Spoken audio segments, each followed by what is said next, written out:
était mignonne. Mignonne. Moi. Ok, je vois que ça choque personne. Non, ça tombe bien, ça tombe bien. J'ai mon dictionnaire. Mignonne. Mignonne. Terme de tendresse à destination d'un enfant de moins de 8 ans. Exemple, qu'elle est mignonne cette petite fille. Donc quand le mec, il dit de moi que je suis mignonne, c'est pas dans le sens « Oh Morgane, oh mais qu'est-ce que t'es mignonne !» Non, non, non, non, non, non. C'est plutôt dans le sens promenons-nous dans les bois pendant que le loup... Oh, une pâquerette.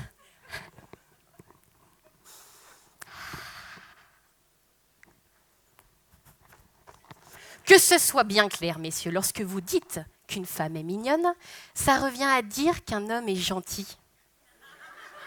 Gentil, ça va, ça vous parle ? C'est bien, gentil ? Bah non, c'est nul. Moi, j'en ai marre d'être mignonne. Et comme ça, là. Et comme ça, là, je suis mignonne. Et comme ça, là. Je suis mignonne. Et comme ça. Ridicule. Bah moi, je suis allée voir mes amis parce que c'était pas la première fois qu'on me l'a dit que je suis mignonne. Et donc, je leur ai demandé. Mignonne d'accord, mais je peux pas être autre chose ? Ah drôle. Ouais, super drôle, ouais. Quoi ? Empathique ? Si, empathique. Oh punaise, vous faites chier les gars, c'est parce que je suis en fauteuil que je suis mignonne ? C'est parce que je suis en fauteuil que je peux pas être autre chose que Nora, la petite exploratrice, et en bouffer trop de donuts après un accident de voiture ? Moi, aujourd'hui, j'aimerais que les gens me voient telle que je suis. En manque ! Moi, j'aimerais qu'on me dise Morgane, t'es bonasse, Morgane, t'es salace, Morgane, t'es perspicace. Oh, et même mieux, j'aimerais qu'on me dise mais Morgane, mais t'es vraiment qu'une grosse bipe avec tes 2 bip bip et prends-moi la tête et la bip.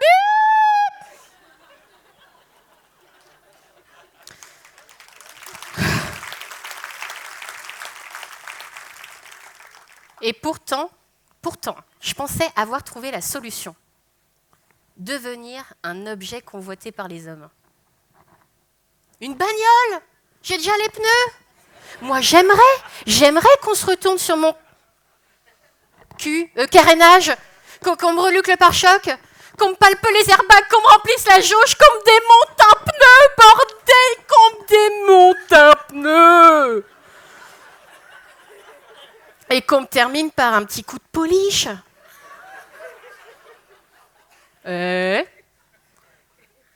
Pourquoi je pourrais pas me faire démonter ? Moi, j'ai envie de finir en pièces détachées. Messieurs, de quoi avez-vous peur ? Ici, là. Tout ça, là. Ça marche. Bon, ok, c'est peut-être pas le bon mot. Mais là, ça roule. Monsieur, c'est quoi votre prénom ? Bah, c'est François. Il faudrait que je vous avoue que j'ai complètement flashé sur vous depuis que je suis garée sur scène. Vous seriez pas un peu mécano par hasard ? Ah mais ça c'est génial. Ça c'est génial. Il est mécano. Vous n'avez pas entendu mais il est mécano. Et ça c'est génial parce qu'en ce moment mais j'aurais besoin d'une révision complète. En plus vous avez l'air trop mais vous avez l'air trop gentil.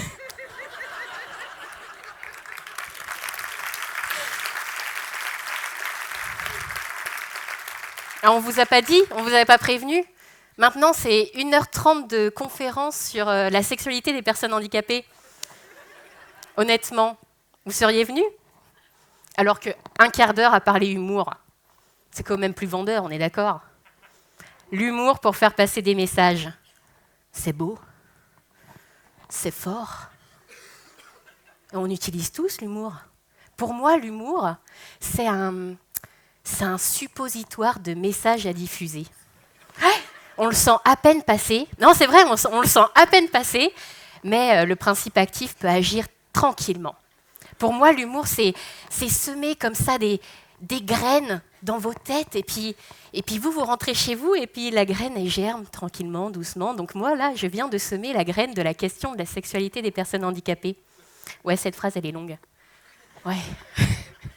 Et on utilise tous l'humour, on a bien vu, on utilise l'humour pour aborder des sujets lors des TEDx, on utilise l'humour pour séduire, pour impressionner, et puis aussi, vous aussi, je suis sûre que 99,9% de la salle a déjà utilisé l'humour pour faire passer un message. Je dis 99,9, il y a tout le temps un relou qui rigole à jamais, aucune blague. Et vous avez déjà transmis un message, je ne sais pas, à votre meilleur ami pour lui dire que sa nouvelle petite copine, vous ne l'appréciez pas trop. Enfin, pas du tout en fait. Ou bien à votre collègue qui arrive souvent en retard. Paul, ta montre, elle est à l'heure d'hiver toute l'année. La seule différence entre vous et moi, c'est que l'humour, j'en ai fait mon métier. Parce qu'au fond, on a tous des choses à dire. D'ailleurs, j'ai une annonce à faire.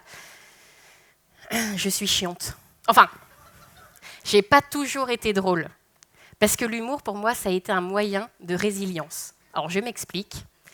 La résilience, c'est cette capacité à encaisser les traumatismes et à se reconstruire. Bon, je ne suis pas spécialiste. Boris Cyrulnik pourrait vous en parler bien mieux que moi. Mais à la base, la résilience, c'est un principe de physique. Un matelas à mémoire de forme ou un coussin à mémoire de forme, de la marque qui commence par temps et qui finit par pur, par exemple. Ça va, tout le monde voit? C'est résilient. Voilà, je m'assois dessus, il subit un traumatisme, gros traumatisme, et quand je suis plus dessus, eh ben, il se remet à sa forme initiale. Et ben dans la vie, c'est pareil. Dans la vie, ça va bien, jusqu'à ce que, bim, traumatisme, épreuve, on tombe et résilience, on se relève. Et puis de nouveau, tout va mieux et bim, ah maintenant, un nouveau traumatisme. On tombe et on se relève. Et moi, je peux vous dire, mes neveux, qu'une collection d'épreuves, waouh, j'en ai. Oui, parce que je suis pas née handicapée, je suis pas née en fauteuil. Il n'y a personne qui a dit à ma mère, allez-y, poussez. Oh, bravo, vous avez une petite fille. Ah, poussez, le fauteuil arrive, Ah, il y a une roue qui coince, ça coince. Non, tout allait bien. Et à 10 ans, on m'a dit que j'aurais une vie très courte. Bim, je tombe, je me relève. Et puis ils se sont trompés.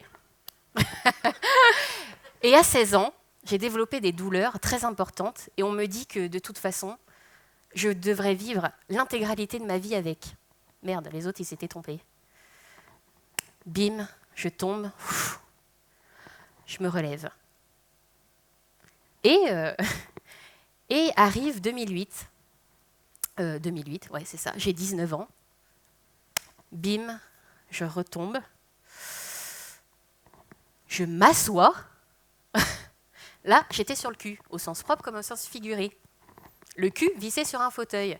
Mais ça, c'était pas une épreuve, non. J'avais autre chose à penser à l'époque. J'avais mes examens à passer, mes diplômes à passer, mon entrée à l'école d'ingénieur à préparer. Donc, ça n'était pas une épreuve. Et puis, le temps passe. Et puis, j'entends des choses sublimes à répétition. Madame, Enfin, voyons.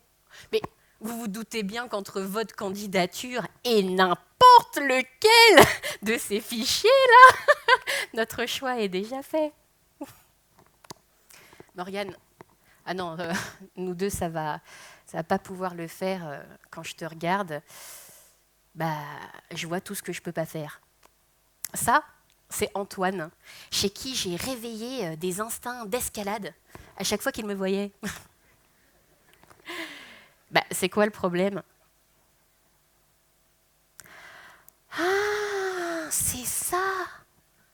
C'est le fauteuil. Mais le fauteuil, c'est accessoire.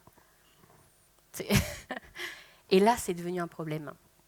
Et moi, je me souviens, quand j'étais ado, je pense que comme la plupart des ados, on aime bien être le centre de l'attention. Moi, j'étais « Hey, regardez-moi, hey, écoutez-moi, j'ai quelque chose à vous dire. » Bon, je ne sais pas ce que j'ai à vous dire, mais j'ai quelque chose à vous dire. Et puis, à partir de l'épreuve du fauteuil, j'étais plutôt ne me regardez pas. Bah non, ne me regardez pas comme ça. Et ne m'écoutez pas si c'est comme ça.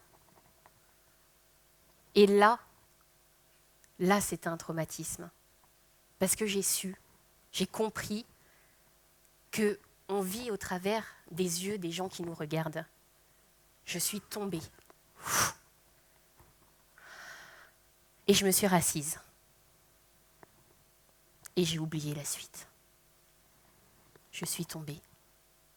Et je me suis rassise. Et qu'est-ce que j'ai fait après? Ah bah oui! Bah, le temps, il a passé. Je me suis inscrite en thèse et tout ça. Et puis, j'ai pris du recul. Je suis devenue quelqu'un. Je suis devenue célibataire. Je suis devenue quelqu'un sans perspective d'emploi, apparemment. Mais de plus en plus drôle. Parce que j'ai pris beaucoup de recul sur moi. Parce que j'ai appris à vivre, à voir à travers les yeux des gens qui me regardent. Et ça, c'est très important de se mettre à la place d'autrui. Et paradoxe total, plus le temps passait, plus je devenais drôle pour mes amis, mes sœurs et mes parents, parce que pour le reste du monde, plus je devenais chiante. Oui, parce que j'étais chiante. Et voilà. Et j'ai encore oublié ce que je voulais vous dire. C'est terrible. Qu'est-ce que tu me dis? Ah oui, et là, je me suis mise au théâtre. Merci, maman. Et là, je me suis mise au théâtre.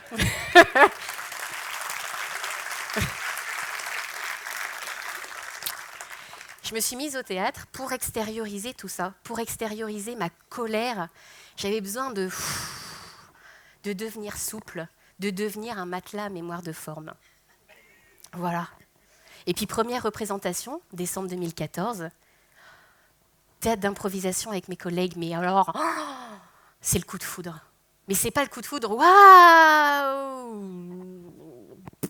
Et puis après, plus rien. Non, c'était le coup de foudre. Mais sans toi, je meurs. C'était pas possible de faire sans. Je suis sur scène. Je suis quelqu'un, je suis moi. Et j'ai mis 3 ans. 3 ans à mettre dans la balance devenir intermittente du spectacle ou devenir docteur en génétique. Bon, je ne vous dis pas qui pesait le plus dans le game. Hein. Et je me suis donné 3 ans. Et pendant ces 3 ans, j'ai vu le regard des gens qui changeaient avec moi sur scène. J'ai vu les mentalités changer. Et je me suis dit, mais par le rire, on peut faire tellement de choses. Et si je pouvais dire tout ce que j'ai à dire, si je pouvais dire tout ce que j'ai vécu et tout ce que je vis encore, mais ça serait tellement fort, tellement puissant. Tellement puissant. Regardez-moi. Écoutez-moi, c'est ce que je me disais. Et j'étais enfin redevenue l'ado complètement relou et puis égocentrique et narcissique. Ouais, enfin, j'avais gagné. J'étais redevenue moi. Et 3 ans, voilà, c'est ce que je m'étais donné. Je suis devenue altruiste, je suis devenue ouverte, intelligente et... Elle s'y croit. Hein. Et j'ai eu foi en moi, foi en la vie, en ce que je suis, foi dans le pouvoir de la scène et du rire. Et au bout de 3 ans, je n'en pouvais plus. Je Je brûlais, c'était viscéral, il fallait que je monte sur scène. Et là, je me suis dit, mais Morgane, passe à l'action. Je suis passée à l'action, j'ai passé une audition et j'ai été admise dans une école de théâtre sur Paris. On est en juin 2017. Et voilà, je suis admise. Je commence à écrire des sketchs. Bon, au début, les massages, c'était comme ça. Moi, mon premier sketch, je l'ai écrit sur mon chien d'assistance, avec le message qu'il regroupait beaucoup de gens auprès de moi, mais ce n'était pas les beaux gosses que je voulais. Non, c'était plutôt les petites mémés qui me parlaient de leur chien Kiki. Puis il faut dire qu'il n'y a pas mieux que Kiki comme chien, hein, on est d'accord. Et après, plus j'apprenais, plus j'osais. Et j'ai osé parler de la sexualité des personnes handicapées avec le sketch Mignonne que vous avez vu. Et bientôt, vous pourrez m'entendre parler d'autres sujets, d'un événement essentiellement qui, je pense, est arrivé à plusieurs d'entre vous. Une semaine après l'audition, cette fameuse audition, je perds ma sœur, ma grande sœur. Non, là, je respire. Je perds ma grande sœur et pas dans le sens... Putain, qu'est-ce que j'en ai fait? Non, il faut faire le chemin arrière. Hein. Alors, elle était là, j'étais là, j'ai sorti les poubelles. Non. J'ai perdu ma sœur. Et vous savez quoi? J'ai jamais été aussi drôle. Parce que j'écris sur moi, j'écris sur ce que je connais, j'écris sur ce qui me fait vibrer, j'écris sur ce que j'expérimente et que je ne suis pas la seule à expérimenter. J'écris sur ce qui me fait rire et qui est partagé. Merci. Et moi, je l'attends. Je l'attends, le prochain trauma. Parce que j'attends les épreuves. J'ai envie que le prochain trauma, il arrive et que je lui dise « Hé, mais tu vois ce que je suis devenue? Tu sais ce que je suis devenue? Mais moi, je suis devenue un matelas à mémoire de forme, mon gars. Ouais. Voilà, les épreuves. Écoutez-moi. Regardez-moi, j'ai quelque chose à vous dire. Et là, je vous regarde tous. Et je ne sais pas quelles sont vos épreuves. Donc, je vous écoute. Qu'est-ce que vous avez à me dire ?